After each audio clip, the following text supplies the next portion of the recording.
Amina. Nakusalimu katika jina la Yesu. Basi ni wakati mwingine tutakuwa tunaenda kukumbushana. Inawezekana unaweza kama ujifunza, unaweza kama unaelewa, lakini tunahimizana katika habari ya Kristo. Haleluya. Leo jioni ya leo tutajifunza uangalifu.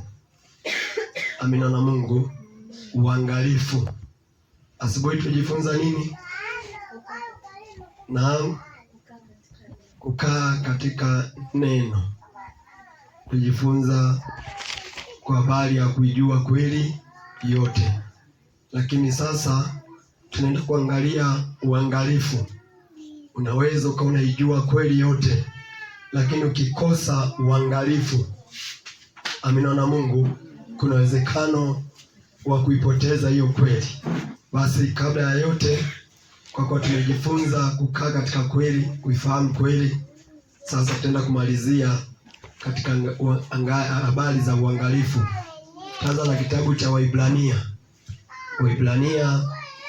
2 ule mstari wa kwanza, wa pili na wa tatu. Kitabu ni Waibrania 2 mstari ule wa kwanza na wa pili na wa tatu. Ukipata tu unaweza ukasoma. Basi mimi nimepata. Sikiliza. Kwa hiyo imetupasa kuyangalia zaidi hayo yaliyosikiwa, tusije tukayakosa. Amina. Nitaanza kwa mstari moja, narudia wa kwanza. Kwa hiyo imetupasa kuyangalia zaidi hayo yaliyosikiwa, tusije tukayakosa.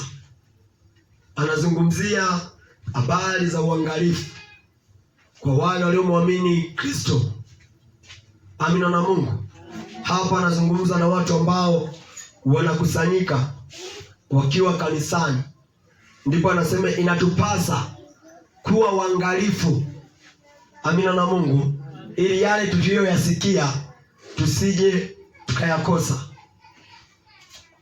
Ukiendelea mstari wa pili, kwa maana ikiwa lile neno lililonenwa na malaika lilikuwa imara, na kila kosa na uasi ulipata ujira wa haki. Mstari wa tatu, sisi je, tutapateje kupona tusipojali wokovu mkuu namna hii, ambao kwanza ulinenwa na Bwana, kisha ukathibitika kwetu na wale waliosikia. Haleluya. Anazungumzia habari za wokovu huu, ya kwamba wokovu ni wa thamani. Aliyeuanzilisha ni Bwana. Wakaja mitume nao wakaueneza. Lakini sasa tutawezeje kupona tusipojali? Tunaweza tukaa tunao, lakini hatuna mazingira ya kuujali. Haleluya. Ipo anguko kwa yule ambaye hatajali wokovu, ambaye hatakuwa mwangalifu sana. Kwa unapokuwa umemwamini Kristo, itabidi utembee katika hali ya kunyenyekea, ya kuogopa. Haleluya na Mungu, kuto kurudi nyuma, maana uokovu ni mtego. Hatujui ni lini Bwana anakuja, hatujui ni wakati gani unakuja kunyakuliwa. Kwa ndio maana nasema tukafanyike kuwa uangalifu, ili anapokuja usije ukalinganishwa na mwanamwali aliyempumbavu. Haleluya na Mungu. Alipata uokovu, akwenda katika uangalifu, hakutembea katika njia ya kutetemeka. Sasa Mungu anataka tukatembee katika njia ya kutetemeka, njia ya kujali. Kila kuitwapo leo uisi kama Bwana anakuja leo. Tusiwe watu wa kujisahau kwamba pengine atakuja labda mwakani. Tuwe ni watu wa kuhofu, ya kuangalia juu wakati wote, kwamba je, pengine Bwana akija leo itakuweje? Sasa unaposema itakuweje, unachunguza moyo wako, unaendelea kuwa mwangalifu, unaendelea kuwa wahofu, unaendelea kuangalia kile unachokitenda. unajisimamia wewe mwenyewe. Uokovu unajisimamia wewe na neno la Mungu. Tukafanyike kuwa uangalifu. Akupo kupona. Asema uokovu ulineno na malaika. Injili kaneno na malaika. Na kila kosa lililopata uasi likapewa haki yake. Tunapomzungumzia hivi shetani alikuwa ni malaika. Haleluya. Maandiko yanasema alikuwa ni Lucifer. Lakini alipofanya uasi tunaelewa yuko wapi sasa. Kwa vivyo sisi hatuwezi tukasamehewa tukienenda katika uasi. Atendaye dhambi mbele za Mungu ni muasi. Epuka kutenda dhambi. Epuka kuijua dhambi. Ikatae dhambi. Tuko katika nyakati za hatari. Nyakati ambazo hatuelewi ni wakati gani Bwana anatokea. Kila mtu kwa nafasi yake. Kila mtu kwa nafsi yake. Ajisimamie kweli kweli. Sasa uangalifu ni pamoja na kuomba sana. Uangalifu ni pamoja na kumsogelea sana Bwana. Huo ndio uangalifu. Haleluya. Asema nikaribieni nami nitawakaribia. Kwa ni wakati wa kumkaribia sana Bwana. Ni wakati wa kujiitisha sana mbele zake. Ni wakati wa kuweka muda wako mwingi kutafuta uso wa Bwana. Maana anasema heri nitakapokuta watu wapo kukesha. Haleluya. Wapo kunililia. Wanaheri hao watu. Wataweza kuokolewa kwa hiyo namna. Maskini wa roho yule anayetafuta uso wa Bwana, Mungu ataweza kumchukua. Maana alikuwa katika hali ya kujitabisha, katika kubisha, hataachwa. Kwa ni wakati wa kuto kujisahau. Huu sio wakati wa kufanya kwa mwezi ibada mbili. Ni wakati wa kutamani muda wote ukafanye ibada. Ibada zinafanyika katika roho na kweli. Tunapozungumzia kufanya ibada hata ukiwa nyumbani, ni wakati wa kuendelea kuangalia maandiko, kuendelea kuomba. Yesu anawaambia wanafunzi wake, haleluya, anasema ombeni ili msije mkaingia majaribuni. Tunategemea si atatuambieje. Sisi wenyewe ni hivyo hivyo, kwamba ili tuepuke majaribu, ili tukae waangalifu, tuwe ni watu wa kuomba. Kanisa la leo halitaki kuomba, ila linataka kwenda mbinguni. Kanuni sasa inapishana. Utenda mbinguni, hutaki kufuata neno. Na Yesu anasema yeye ndiyo njia. Amina. Sasa tunapozungumzia habari za njia, maisha aliyoishi akiwa katika mwili ndio tabii tukaishi sisi. Ukisoma hiyo Ibrania 5:7. Tuangalie 5:7. Yeye siku hizo za mwili wake alimtolea yule awezaye kumwokoa na kumtoa katika mauti, maombi na dua pamoja na kulia sana na machozi, akasikilizwa kwa jinsi alivyokuwa mcha Mungu. Haleluya. Alitoa nafsi yake kwa yeye awezaye kumwokoa, maombi na dua na kulia sana. Vivyo na sisi tukawe uangalifu. Dua ndio tulizozifanya hapa. Haleluya. Ibada nazo zifanya hapa. Lakini kuna hatua nyingine ya kulia sana mbele za Mungu. Mungu anamsikiliza mtu vile ambavyo ni mcha Mungu. Asema akasikilizwa kama alivyokuwa mcha Mungu. Kuwa mcha Mungu inawezekana, iwezekana. Wangapi waseme inawezekana? Haleluya wana Mungu. Hivyo tukafate hivyo. Kwa andiko inasema usiwe tu msikiaji, bali mtendaji kwa kila neno unalolifuata. Sasa tunapomfuata Yesu Kristo ndivyo anatuongoza hivi. Mitume wanatuongoza kwa Yesu. Manabii walituongoza kwa Yesu. Neno lenyewe linatuongoza kwa Yesu, maana ndio Yesu mwenyewe. Kwa nikiwa kama kanisa ni ajue haya. Niketi katika hali ya uangalifu. Kuomba jamani. Kuomba ndiko kumsogelea Mungu. Hata wewe tukikuuliza swali, ni mtu gani ambaye utaweza kumhurumia? Ukakuta kuna watu wawili, mmoja analia lakini mmoja yupo tu kawaida. Huruma tenda kwa nani? Analia. Hata kwa tunapita njia unakuta mtu mzima analia, utashtuka kwamba hapa kutakuwa kuna jambo. Kuna huruma za Mungu zipo kwa mtu anayelia. Anayelia ni mtu aliyepondeka moyo. Ni mtu ambaye anautafuta uso wa Mungu. Ni mtu ambaye anahitaji kufarijika. Naye Mungu anaangalia haya machozi yasiwe bure, anakufariji. Tukiwa wavivu wa kulia mbele za Mungu, tutakuwa tunalia tu misibani. Haleluya. Ambapo ni kwa kupita tu. Sehemu ambayo itakuwa tulie wa Kristo ni katika kumlilia Bwana. Maana jehanamu inatisha. Anasema heri wahuzunikao kwa sasa, watapata kufanya nini? Kufarijiwa. Amina na Mungu. Usipohuzunika saizi, utahuzunika jehanamu ambapo hakuna faraja. Kipi bora? Nikaanze kuhuzunika sasa? Nikae ni mtu wa huzuni? Nikae ni mtu wa kulilia watu ambao wako katika vifungo? Si mnajua sisi tuliookoka ndio itabidi tulie mbele za Bwana, watu wote wakapate kufunguliwa. Kwa hiyo tambue nafasi yako katika uokovu. Alikuwepo nani? Dorcas, aliyekuwa ni mshona cherehani. Alipokufa ni malaika walikuwa wanamlilia. Ni kina nani? Wale waliomzunguka. Haleluya. Wanalia juu ya Dorcas. Petro anasikia, anatumwa na Mungu kwamba akamfufue yule. Vivyo vivyo sisi tulioamini inatupasa tuwalilie waliokufa. Mtu ambaye yuko katika dhambi amekufa. Haleluya. Wakumlilia ni nani? Ni sisi. Wakutamani aokoke ni sisi. Kwa kuamini kwetu tusije tukajua wajibu wetu ni upi.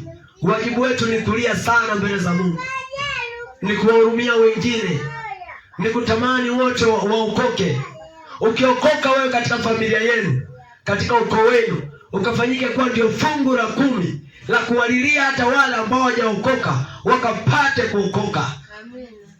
Haleluya na Mungu. Amen. Wokovu unaanzia katika wewe, hata katika nyumba nzima. Ukipeleka hizo haja mbele za Mungu. Haleluya. Waebrania 4:11. Waebrania 4, tuendelea kukumbushana na kuhimizana kadri tunavyo siku inakaribia. Waebrania 4:11.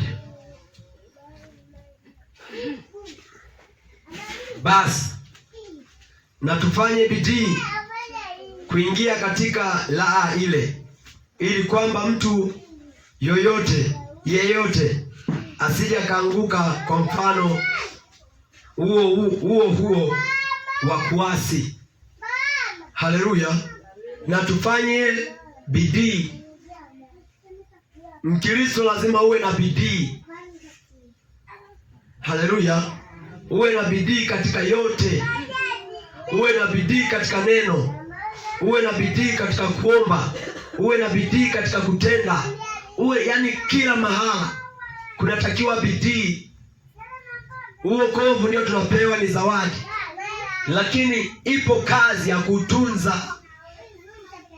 Maana yupo ambaye anaendelea kukuwinda usipate wokovu.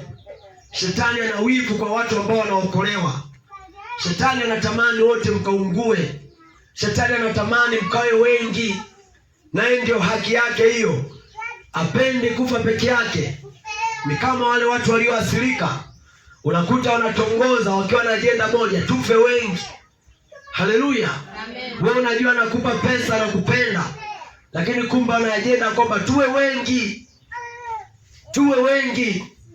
Tatizo mnapokuwa wengi linaonekana sio tatizo.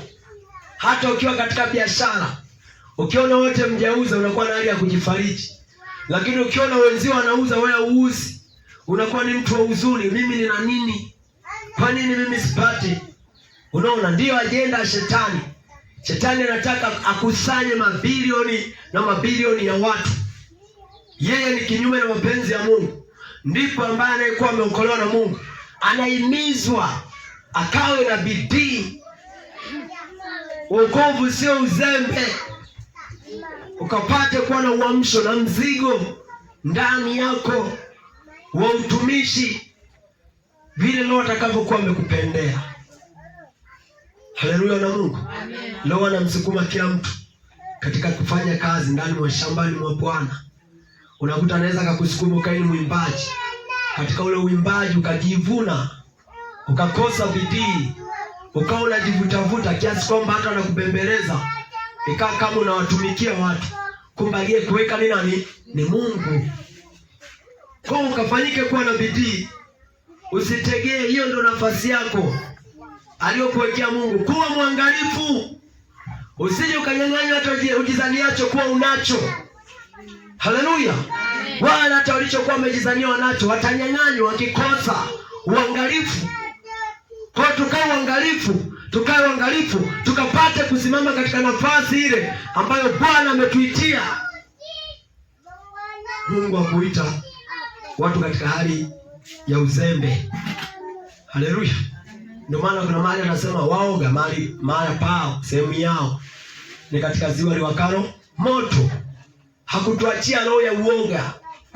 Unapoona na hali ya utumishi hapo ni muoga, ni shetani anakuzungumzia. Ni shetani anakuzofisha. Kataa kuzofishwa na adui. Haleluya. Amen. Maana umepewa mamlaka ya kukanyaga na kuharibu kazi zote za shetani, ikafanyike kwa tu uoga wako. Narudia kusoma 4:11.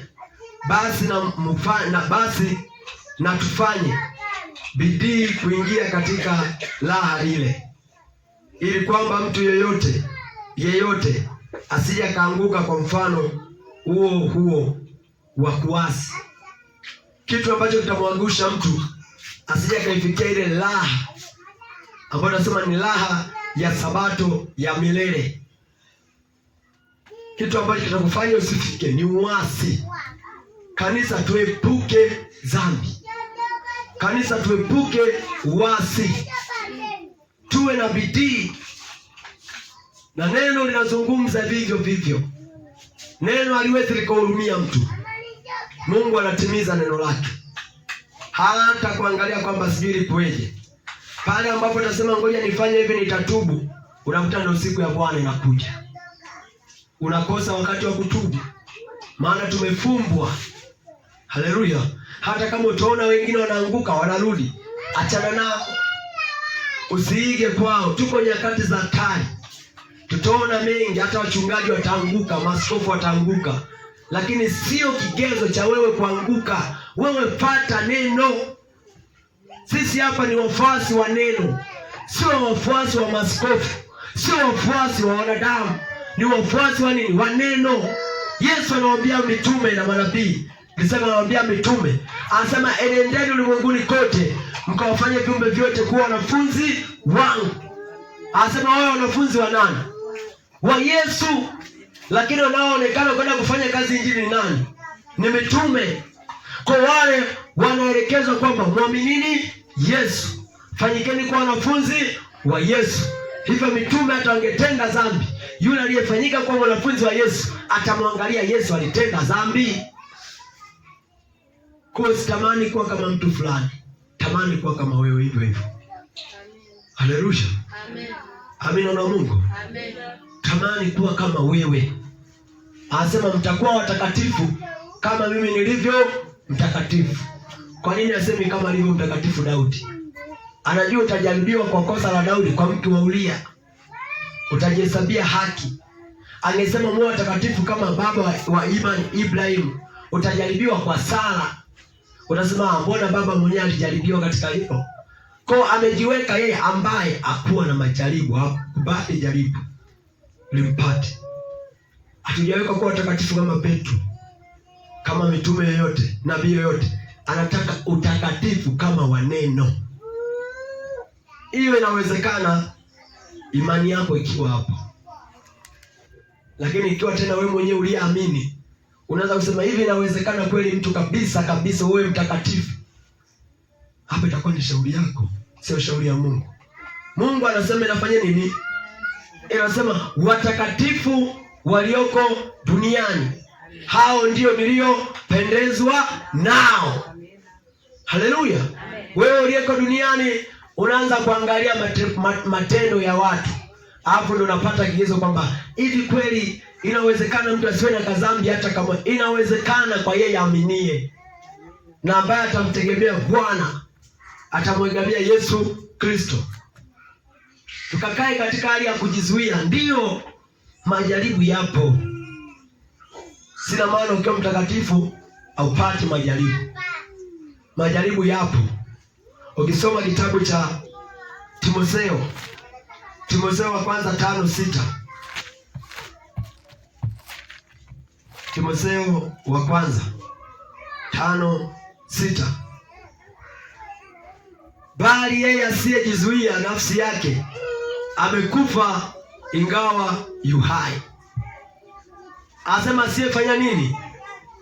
Asiyejizuia nafsi yake atakufa.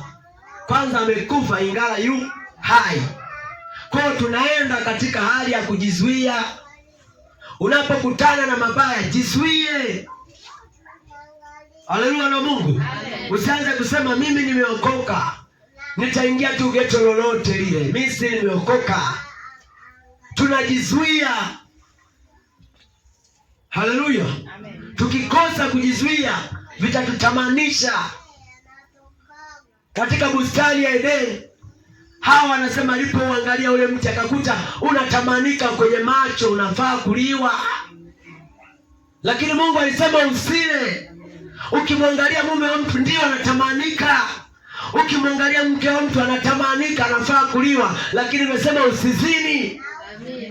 Kwa tunaenda kunajizuia kulingana na neno linavyosema. Sio kwamba kwa kuwa nimeokoka nikienda kwa mke wa mtu vitagoma, vitasema wewe hapana, umeokoka ni masihi wa Bwana. Hapana. Tukapate kujifunza kujizuia. Ndivyo maandiko yanavyosema. Haleluya. Kina Paulo sio kwamba walikuwa ni matoashi, walipata kujizuia. Sio kwamba walikuwa wajaribiwi, walijaribiwa ila walijizuia. Walijua injili ya Bwana inataka nini.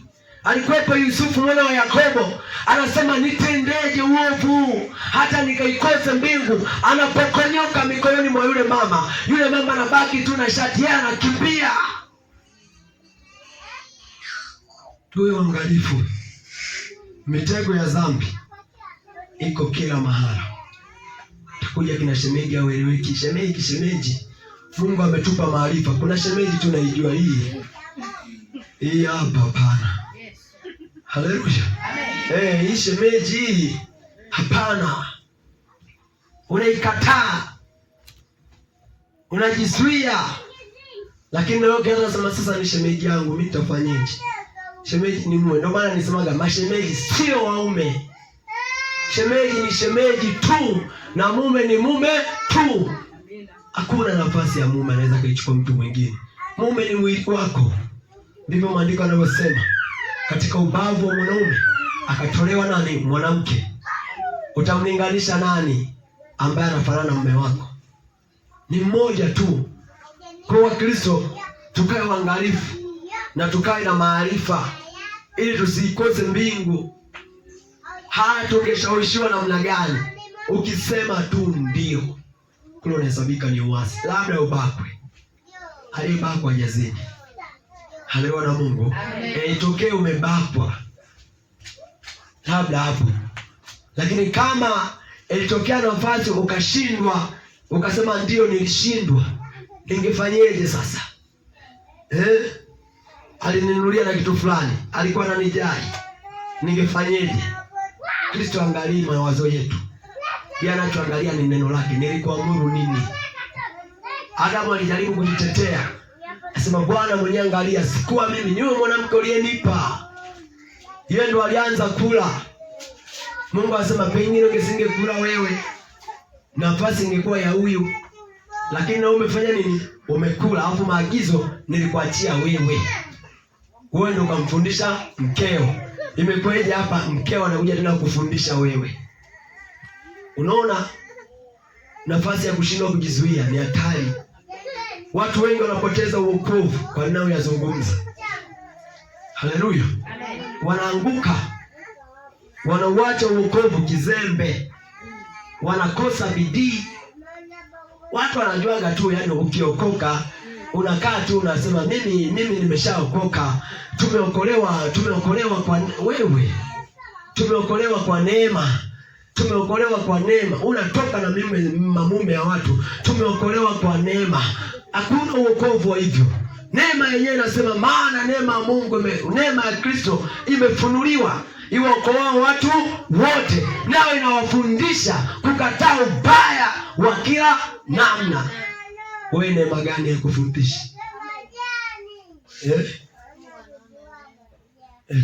Mungu akiwa mbinguni haoni dhambi zetu, anaona neema. Basi ilikuwa haina haja ya kutuachia Biblia. Tungekuwa tunaishi tu kwa neema ya Mungu. Kama tunakuwa tuna hili na hili, tunakuta jua limewaka. Hatuna hili na hili, tunakuta mvua. Ndio maisha watu ambao wanataka tuishi hapa. Biblia inakataza. Lazima tukafanyike kwa uangalifu wana Mungu. Haleluya. Ili kusanyiko tukaonane mbinguni, tukapeane na dole kwa injili ambazo tulikuwa tunahubiriana, tukasema kumbe zilikuwa na ukweli. Itakuwa ni furaha ya kububujika kwamba kumbe kweli ilikuwa inawezekana, nasi tumeshinda, tumefuata neno la Kristo. Oh, haleluya Kristo. Amen. Tusije tukawa wajanja. Tuko hapa tuna mambo kama na mambo mengine kayavunje. Hatukuhukumu, ila tunasema kayache katubu. Msogelee Yesu akapate kusogelea. Kitabu kingine Luka mtakatifu 18 mstari wa 8.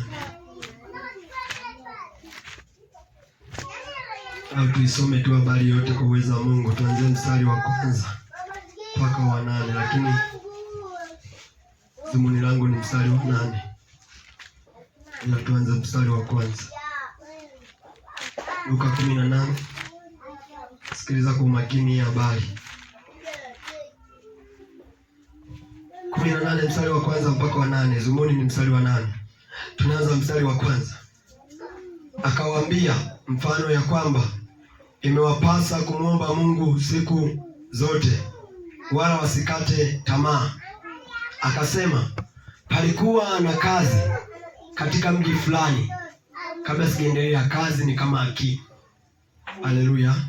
Akasema, palikuwa na kazi katika mji fulani, hamchi Mungu wala hajali watu.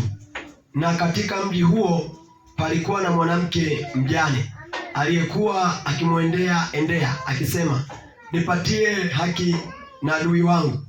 Naye kwa muda alikataa. Alafu akasema moyoni mwake, ijapokuwa simchi Mungu wala sijali watu, lakini kwa kuwa mjane huyu ananiudhi, nitampatia haki yake, asije akanichosha kwa kunijia daima. Bwana akasema, sikilizeni asemavyo yule kazi dhalimu. Na Mungu je, hata wapatia haki wateule wake wanaomlilia mchana na usiku? Naye ni mvumilivu kwao. Nawaambia, atawapatia haki upesi. Walakini atakapokuja Mwana wa Adamu, je, ataiona imani duniani? Haleluya. Anatulinganisha kwanza na ule mfano. Kwanza anasema ombeni bila kukoma. Hapo anasema palikuwepo na mwanamke mjane. Hapo kulikuwepo na kazi katika ule mji. Huyu mwanamke alikuwa katika kesi. Haleluya. Lakini anadai haki yake. Hana pesa. Yule dhalimu anahitaji nini? Pesa. Ukienda mahakamani una pesa, umeshtakiwa na mwenye pesa, usipoteze muda wako, iachage tu kesi. Haleluya. Sasa huyu mwanamke yeye alielewa haki yake ipo kwa huyu kazi dhalimu. Pamoja na kwamba wale walipewa ushindi, yeye akaendelea kwenda kwa yule hakimu. Kila siku anaenda na bisha, asema nipatie haki yangu. Yule kazi akakataa. Akafanya nini? Akakataa. Lakini akajisemea moyoni mwake kwamba ujio wa huyu mama unanisumbua. Pengine amekaa na watu wake wasomi wenzie, anakuta kamama kajane kanamjia pale. Nimekuja sasa, ulisemaje? Ulisema nije tarehe ngapi? Nimekuja. Uje tarehe 7. Yule mama anaenda tena, wakati ni tamaa, anaelewa haki yake iko kwa yule. Inafika wakati yule dhalimu anaamua tu ampatie nini? Haki yake pasipo kutoa chochote. Sasa Mungu analinganisha ile imani ya yule mwanamke mjane, analinganisha na sisi tukimtafuta Kristo, tukamlilia usiku na mchana, Kristo atafanya nini? Atapatikana. Lakini kupatikana kwa Kristo sio kigezo cha kwenda mbinguni. Amekupa haki, amekupa uokovu, anahitaji uangalifu katika ule uokovu. Ndipo Yesu anajaribu kukuangalia, hivi kweli nikirudi niliyempa uokovu nitaiona imani? Kuokoka sio shida. Hii ya kushuhudia tu nimeokoka, nina miaka 20, hiyo haina shida. Kristo anataka aone, atakapokuja ataiona imani ambayo chanzo chake ni kusikia tu. Utatii hivyo. Haleluya. Utatii hivyo. Imani ni tarajio. Unamtarajia Kristo katika wokovu wako, unamtumaini yeye, umeweka matumaini kwake. Hicho ndicho anataka kukiona. Kristo atasema waliookoka mwaka 2000 wapange mstari pale, waliookoka mwaka 2007 wasimame upande. Ana mpango wa kuokoa, wa kuvuta katika kuokoka kwa namna hivyo. Yeye anachotaka kuona ulikuwa ni mwangalifu kwa namna gani. Haleluya. Amen. Ulitarajia nini? Imani yako ilimwegemea nani? Ulikuwa unamtegemea nani?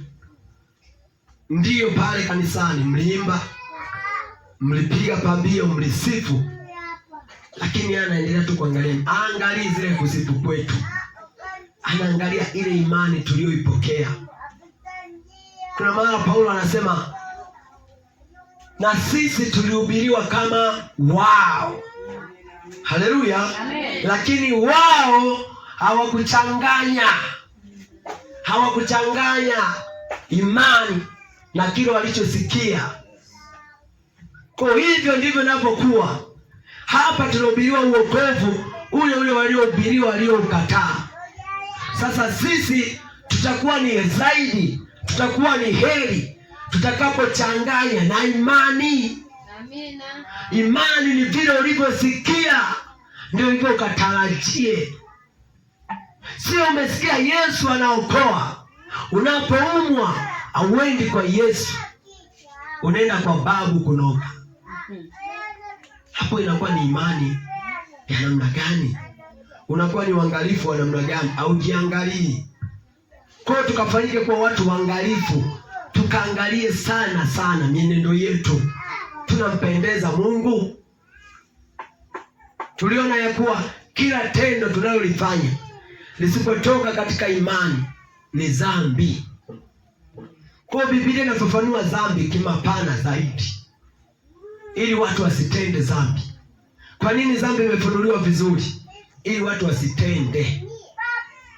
Haleluya. Tokea Torati linaifunua dhambi, sheria zinaifunua dhambi. Nasema usiue, usizini, usiabudu sanamu. Haleluya. Usishuhudie jirani yako uongo. Kote kunamfunua mwanadamu asiangukie huko. Je, mwanadamu akiupata wokovu ataufanyia nini? Ataendelea kujigamba nao? Maana panakuwa panatudanganya sana hapo kwamba mtu akiokoka hata sherehe mbinguni zinafanya nini? Zinafanyika. Malaika wanafanya nini? Wanatushangilia. Ndio wanaweza katushangilia, lakini ukaenda jana. Haleluya. Malaika wakafanya sherehe kubwa, lakini mwisho wa siku ukaenda jana, au kuwa mwangalifu. Kwa ikubali ile furaha malaika wanaposhangilia, na wewe huku kaendelee kuwafanya waendelee kushangilia. Tunapofanya vizuri wana Mungu, kule sherehe zinaendelea.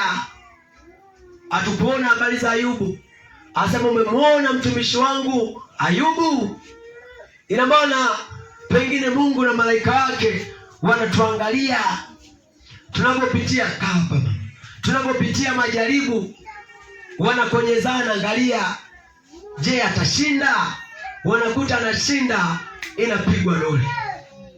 Haleluya, amen. Lakini unapoona jaribu tu kidogo, mtu naanguka, kule inakuwa ni huzuni.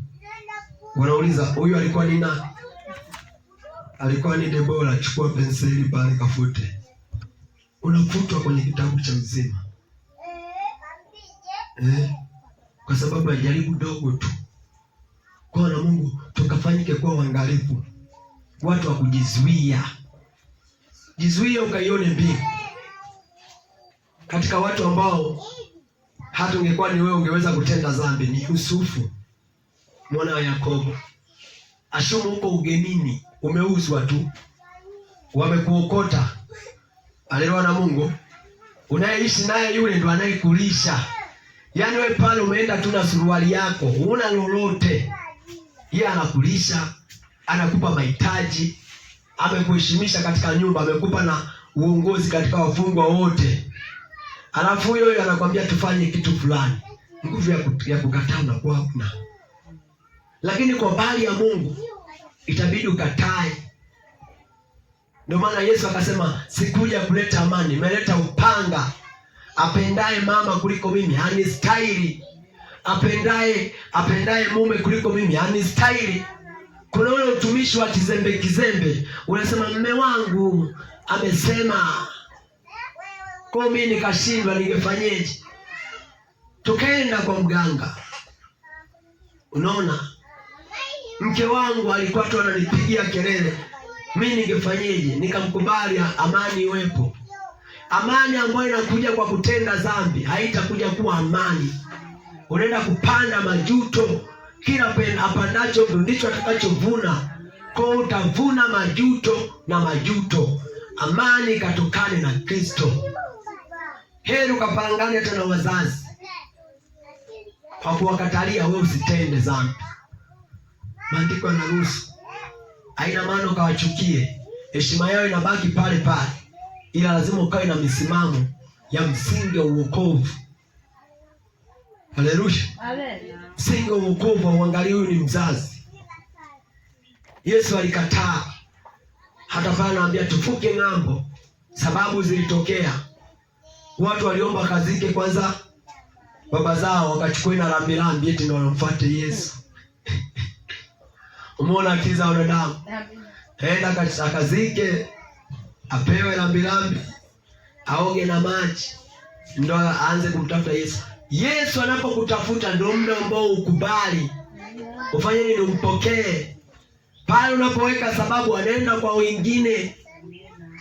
Mtu anakupa zawadi na unaweka na masharti. Wokovu si zawadi. Haleluya. Nimemletea yule mama kanga, lazima ungeniletea ila sendo. Naondoka hata na kanga yangu. Naona huyu hana shukrani. Kwa ndivyo ilivyo. Wokovu unapokuja unasema subiri kwanza. Nikamalize hivi na hivi. Alafu ndipo nitakurudia. Unaporudi unamkosa na unamkosa Bwana. Haleluya na Mungu. Amen. Tunaelewana? Amen. Asema linalowezekana leo msitende kesho. Amen. Fanyeni leo. Amen. Hatuijui kesho yetu. Amen. Maandiko yameweka wazi, tuwe ni sisi tu. Tuwe ni sisi. Ngoja nikaaje Bwana ndipo nije. Hakwambia boti la bure ili hapa limetokea. Tupande twende wapi? Tuvuke ng'ambo.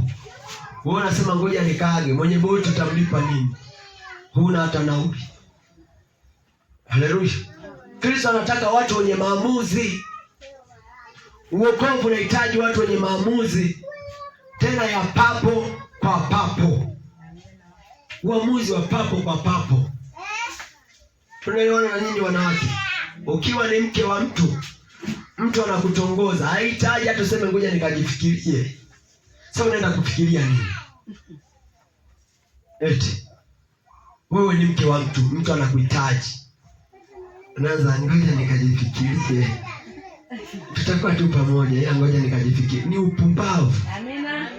Ni ukosa maarifa. Amen. Sisi tunakuwa na majibu ya papo kwa papo. Amen. Naona Yesu ni short and clear. Yes. Mtu mnamalizana hapo hapo, safari inaendelea, na sio dhambi. Amina. Sio dhambi kwamba nimemjibu vibaya. Huyo ni shetani. Shetani anataka kumjibu vizuri. Shetani anakemewa. Shetani anafanya nini? Anakemewa. Hebu tuone shetani anapokemewa. Watu wanataka kumjibu shetani tena alizike. Azia akasema una tabia mbaya. Mathayo 4. Mathayo 4.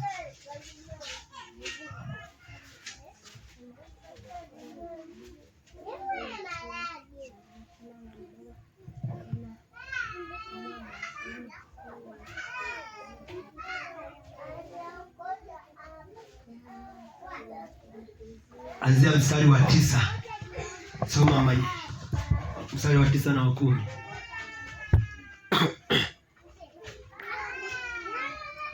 Mathayo 4 mstari wa 9 na wa 10. Akamwambia,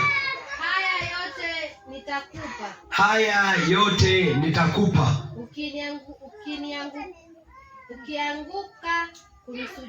Ukianguka kunisujudia.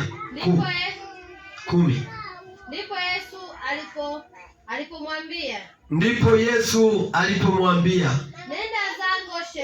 nenda zako shetani, kwa maana imeandikwa, msujudie Bwana Mungu wako. Imeandikwa msujudie Bwana Mungu wako, umwabudu yeye peke yake.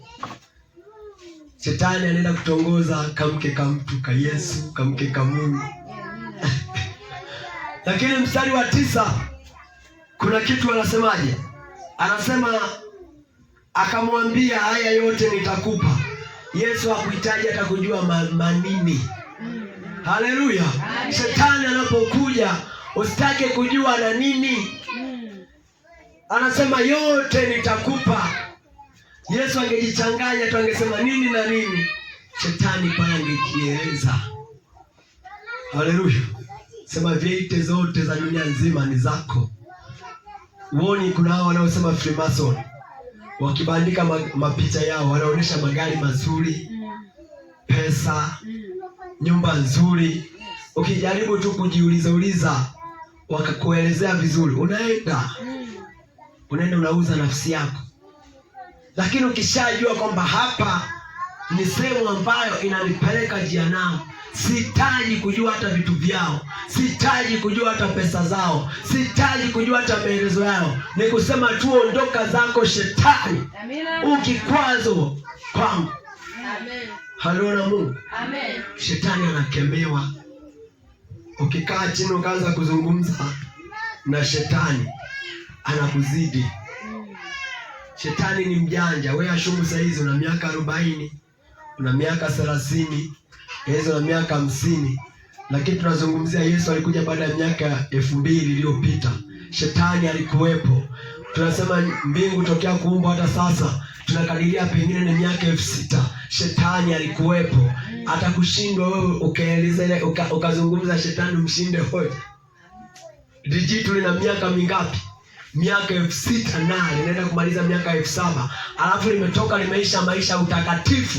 Linaijua Biblia, wewe mpaka ukafunue kakifungu liko kawekea mstari na biki, uje ndio umjibu. Ni leo Mwenzako Biblia inasoma kichwani tu kama nini? Kama kompyuta. Kwa hiyo kulizuia ni kulikemea, kutokusikiliza upuuzi. Au alichofeli alimsikiliza likamtega, eti mliambiwa msile matunda yote. Unaona anapotega. Nani alimwambia habari Shetani? Lenyewe linajua, hata uhuru tulionao linaelewa. Eti mmeambiwa msile matunda yote. Yule hao akajifanya na akili anataka mkosoe na ni Shetani. Aliyasema yote. Pale Shetani anasema nipe na maji ninywe tukae. Imekuwaje? Amesema miti yote tusiweze kula. Hapa tukila mtakufa. Amina. Tena alikosea, alifanya nini? Alikubali mazungumzo na Shetani. Amina. Watu kwa nini wanachepuka kwenye ndoa? Wanakubali kufikiria. Wanawapa muda. Ukilipa ni mtu muda ambao limejazwa nguvu za kishetani, litakushinda. Litasoma maisha yako.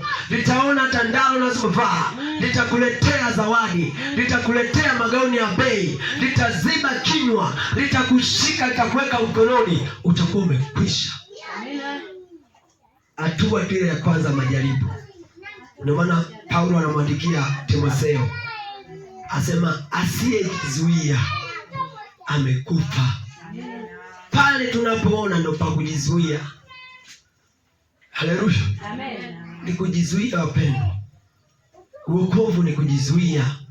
Waenda mbinguni wanajizuia. Ndio maana kuna sehemu zingine ukiona ni sehemu ya mizaa sana, epuka mizaa.